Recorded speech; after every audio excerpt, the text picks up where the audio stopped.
안녕하세요. 대구부동산 스타입니다. 5월 17일 일일 브리핑에 하도록 하겠습니다. 서울 전세시장 축포를 빵빵 터뜨리고 있습니다. 뉴스를 보면 그러해요. 대구도 대비하시라? 과연 맞는 말일까요? 4년 참았다. 한 방에 3억을 올려버렸습니다. 집주인이. 전세 수준이 12억 수준이던 것이 10억으로 15억으로 뛰어버렸다. 이제 리센츠 한번 찾아볼 거고요. 송파구 리센츠 한번 찾아볼 거고요. 그리고 위에 반포자이 이 두 가지를 한번 찾아보려고 합니다. 8억 3천이 11억 3천으로 뛰었다. 이런 좀 특수한 사례를 가지고 옵니다. 임대차 3법, 임대차 2법이죠. 3법도 아니죠. 2법이죠.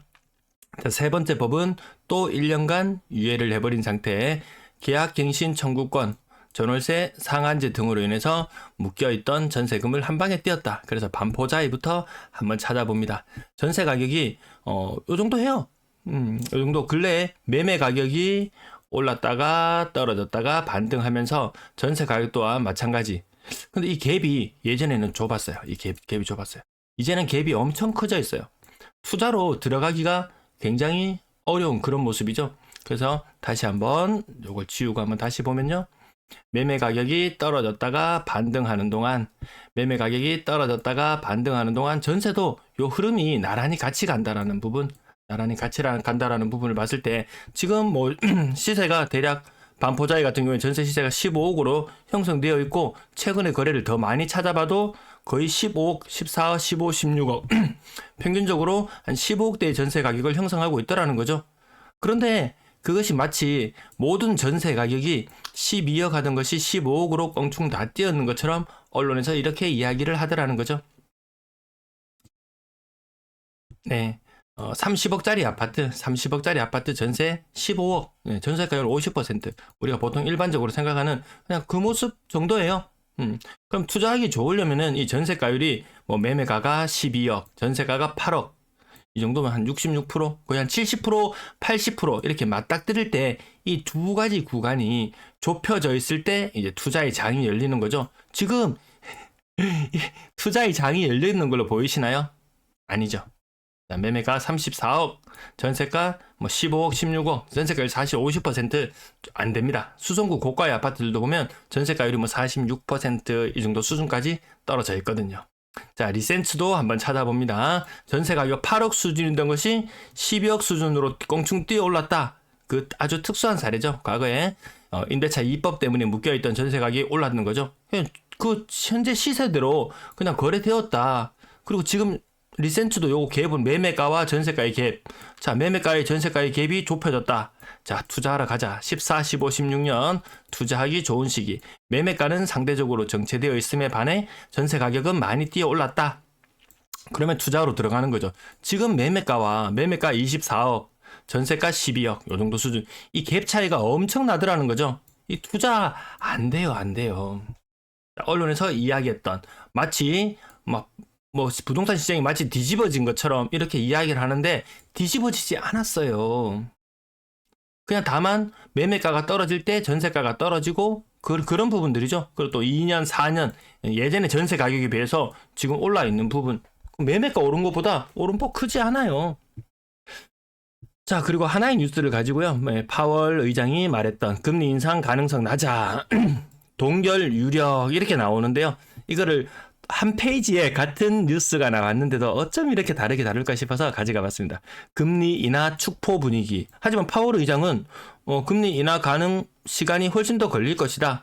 인상 가능성은 일축했다. 하지만 인하 가능성에 대해서도 거의 일축한 듯한 그런 발언이었죠. 근데 이미 자산 시장은 축포를 벌써 터뜨리는 분위기. 이 축포가 언제부터 터뜨렸냐면 내년 되면 금리 한 5회 정도 인하할 것이다 라고 23년부터 축포를 터뜨리고 있는데요.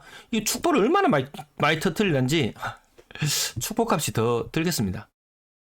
그리고 한 가지 뉴스를 또 가지고 왔는데요. 은행 예적금 썰물처럼 빠져나간다.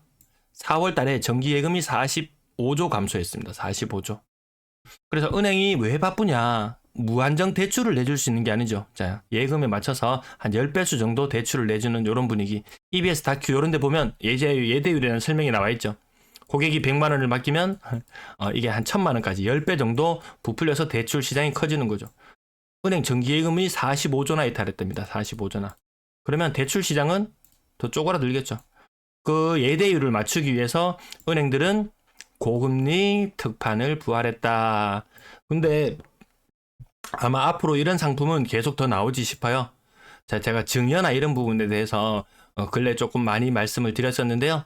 자, 부모 세대에서 자녀 세대로 증여를 할 때 뭐 결혼만 해도 한 3억까지, 양가에서 3억까지, 한쪽에서 1.5억씩 땡기면 근래 늘어난 거래량이 신생아 특례 때문이 아니고 증여가 기여한 부분이 상당히 큰 것 같다 이렇게 말씀을 드렸는데요. 그럼 그 증여하는 돈은 어디서 나오나요?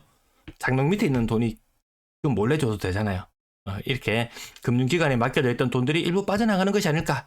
그러면 45조가 빠져나가는 동안 자산 운용사, 펀드 같은 거죠. 펀드 같은 거 운영하는데 16조가 늘고. 그래서 증권사 제가 이게 빠져나가서 은행 예적금이 썰물처럼 빠져나가서 오르는 주식시장 이것 때문에 은행이 주식시장이 다 맡겨졌나 싶어가지고 예탁금도 고객 예탁금 부분도 한번 찾아봤어요.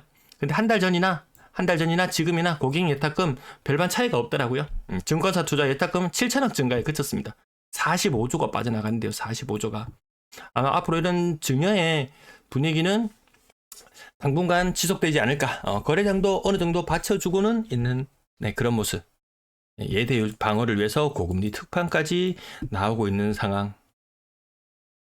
자, 쿠팡알리 이거 광고한다고 뭐라 그런 사람인데 이 정도 광고도 안 하면 저 정말 손가락 빨아야 되거든요. 네. 제 조회수 아시잖아요. 네, 이 정도 조회수 나오면 이거 손가락 빨아야 되기 때문에 쿠팡알리 이용하실 때 필요한 물건이 있어서 사러 가는 길에 여기를 경유해 달라는 거지. 일부러 여기 찾아가서 하지 마시라. 일부러 찾아가서 그렇게까지는 하실 필요가 없습니다. 자, 매도 물량 4만 개 전후로 왔다 갔다 하는 모습. 주간 실거래 지수란 거잖아요. 주간 실거래 지수 대구 지난번에 마이너스 0.1에서 이번에 마이너스 0.07로 낙폭이 조금 줄어들었습니다. 그럼 오락가락하는 뭐 그런 상황이지 너무나 변동이 없고 너무나 심심한 그런 모습입니다. 전세 물량은 뭐 변동 없고 월세 물량 미세하게 늘어나는 모양새. 뭔가 분위기가 살짝 바뀌는 듯한 느낌 드시지 않나요? 자, 거래량 129건. 129건. 이틀치의 거래량이 모였습니다. 자, 거래량 지금 4월의 거래량 이제 거의 한 93~4% 정도 완료되었거든요. 자, 이 상태로 마무리가 된다면 거래량 2070건 정도 마무리됩니다. 지난달 2100건, 이번 달 2070건. 분위기 확 살아나고 이런 분위기는 아니죠. 그렇다고 영 죽은 시장 분위기도 아니고 5월의 거래량 또한 비슷한 흐름을 보여주고 있습니다. 이 장이 뭐 대단하게 느껴지시나요? 심심하시잖아요. 주말 동안 갑자기 뭐 명덕 2편함부터 시작해서 제가 근래 다뤄드렸던 뭐 신축 이제 이렇게 나오는 것들, 분양 예정인 곳들, 분양 중인 것들, 이런 아파트에 대해서 좋다고 막 사라고 이런 댓글들 갑자기 막 누가 짠 듯이 여러 사람들이 몰려와서 글을 달고 있던데요. 그 글 달 시간에 가서 사라. 가서 사라. 사시라 이렇게 말씀을 드리고 싶고요. 자, 실거래 자료는 아파트 투미를 통해서 살펴보겠습니다. 빌리브 헤리티지 요것도 지금 막 썰이 풀리고 있죠. 뭐 물건이 몇 개 안 남았다더라 뭐 이런 이야기들이 많은데 떳떳하면 몇 개 남았는지 밝히겠죠. 진짜 몇 개 안 남았다면 아마 건설사에서 대대적인 홍보를 하지 않겠습니까? 저는 충분히 그럴 가능성이 높다고 보는데 아직까지 그런 건 없고 그냥 카드라라는 이야기만 있는데요. 오늘 3개 거래되었으면 아마 지난주에는 한 건 거래되었나봐요. 지난주 마지막 날. 지난주가 아니고 지난 거래일 마지막 날. 하루에 2건씩 약속이 난 듯이 평균 2건씩 30일 동안 한 달 동안 거래되었어도 60건. 아직까지는 매물이 좀 남아있지 싶어요. 만천자 이르네 버머 에일리넷들 거의 같은 급으로 이렇게 한 9억대에서 10억대 이렇게 움직이는 것 같고요. 화산살레 이거 정말 오랜만에 거래죠. 정말 오랜만에 거래였습니다. 8억 5천. 캐슬 골드파크 58평형 8억 2천. 고점 대비 95%지만 이 퍼센트가 이걸로 보면 조금 차이가 있다는 거 아마 아실 거예요. 거래 공백이 워낙 깁니다. 이거 거래 공백이.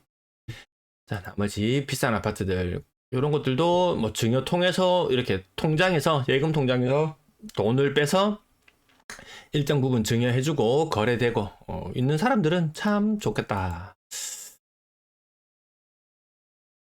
근데 그 과거에는 이렇게 증여해줘가지고 한 2억 3억 자산 가지고 한 5억 6억으로 금방 불려 나갈 수 있었다면은 지금 요거 한 2억 3억 증여 받아서 한 6억짜리 샀을 때 나머지 돈 부족하다면 금융비용 값다가 진짜 세월 다 가는 그런 모습. 그 나중에 집값이 6억짜리 집값이 이런 6억짜리 집값이 나중에 9억 10억 되어도요. 한 3억 대출 낸 상태에서 한 3억 증여받고 3억 대출 낸 상태에서 이거 9억 정도 한 10년 후에 한 10억 가도 남는 거 사실 별로 없거든요.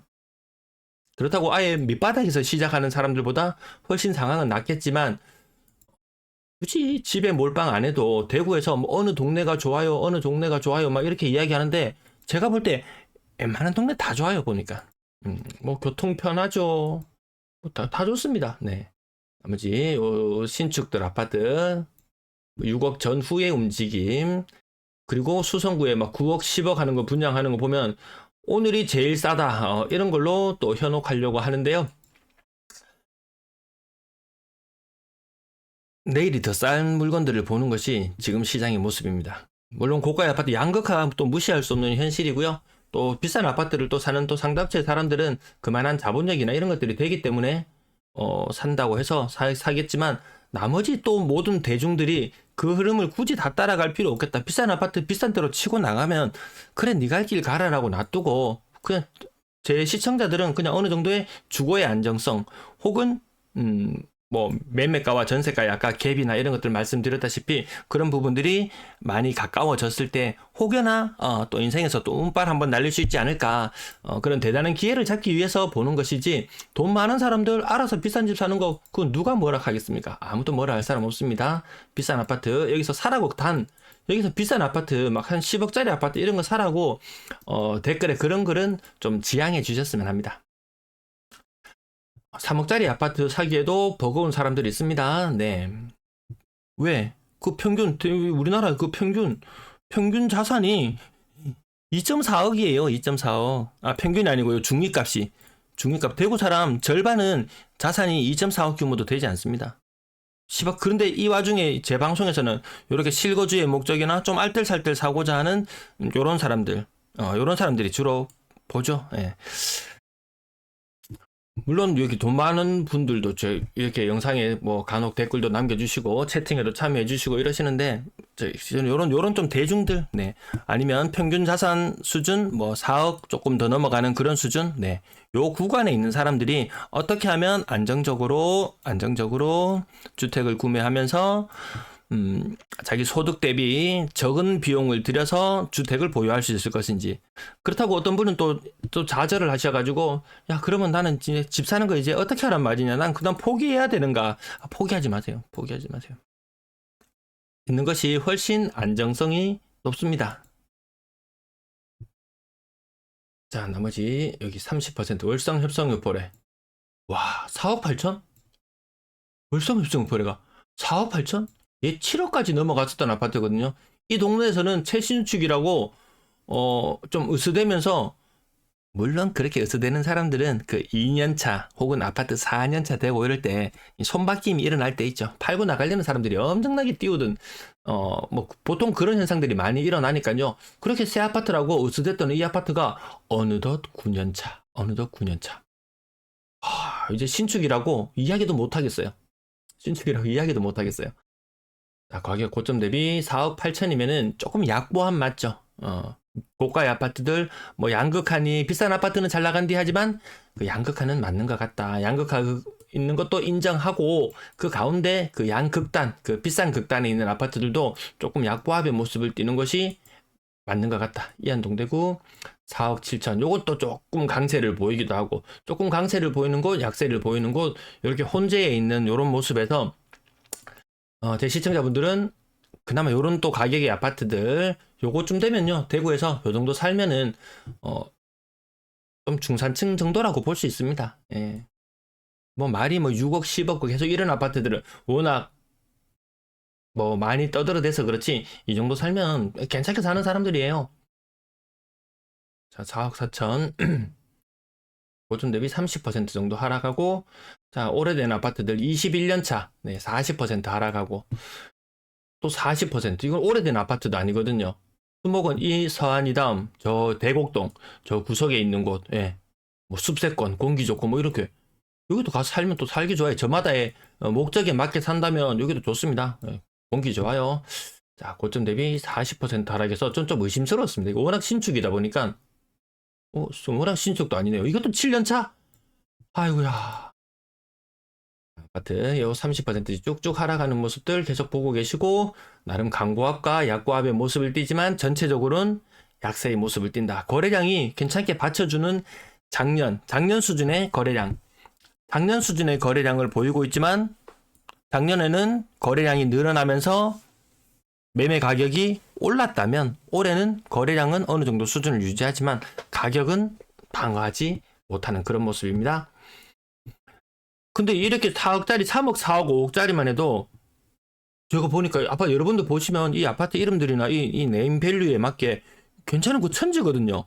근데 왜 자꾸 10억짜리 그런 것들 사라고 하는지, 그거 다 팔리고 나면은 뭐 큰일 나나요? 큰일 날 것 같나요? 그러면요, 제가 그 지도 같은 거 종종 띄워드려서 말씀드리잖아요. 그 옆에도 땅 천지빛깔이다. 거기. 그 옆에도 땅 천집, 아파트 지을 땅 천지빛깔이다. 이런 말씀까지 이어서 드리고, 정책 자금이 투입되지 않으니까 이 증여성 자금 같은 것들이 아마 많지 싶어요. 그러니까 작년 수준의 거래량 수준을 보여주는 거, 2천건. 정말 이 전세와 매매의 갭 차이가 줄어들어야 되는데, 아까 서울시장 보셔서 그 언론 플레이하는 그런 것들 짜다라 별로 뭐 신뢰할 만하지 못하죠. 그럼 우리는 가격으로 매매가와 이 전세가의 갭이 어떻게 움직여 가는지, 이 갭이 좁혀지는지도 살펴보고, 거래량이 정말 대구의 거래량이 2,500건, 3,000건까지 근접해 가는지도 살펴보고, 여러 가지 지켜볼 수 있는 것들이 많이 있잖아요.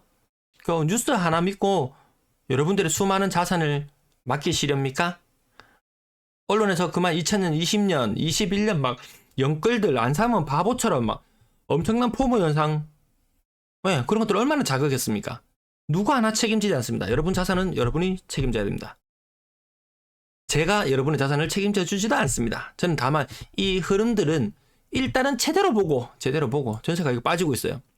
뭔 놈의 전세가가 이렇게 대박 상승을 해가지고 매매가를 밀어 올리고 매매가와 전세가의 갭 차이가 줄어들고 가겠습니까?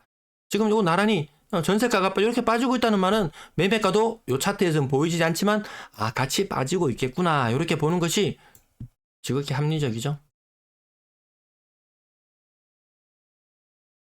3월 미만 전세 비중이 87%에 달할 정도로 올라가 있는 상태. 4억 이상의 전세 비중은 지금 6%. 저 작년 달 분위기 전세가 많이 빠졌을 때 그때 수준으로 빠집니다. 언론에서는 이야기하는 건 요런 거죠. 요런 건수들. 1년, 2년, 3년, 4년. 예전에 이렇게 전세 싸게 했던 것이 지금 이제 그건 제 시세에 맞게 그냥 갖는 거거든요. 제 시세에 맞게 지금 갖는 거예요. 근데 이 낮은 가격 하나 가지고 오고 지금 현재 시세 가격 가져와서 이걸 비교를 하는 거죠. 이거를. 그럼 여기를 대고 비교하면은 여기 또 떨어졌다고 이야기할 수도 있거든요.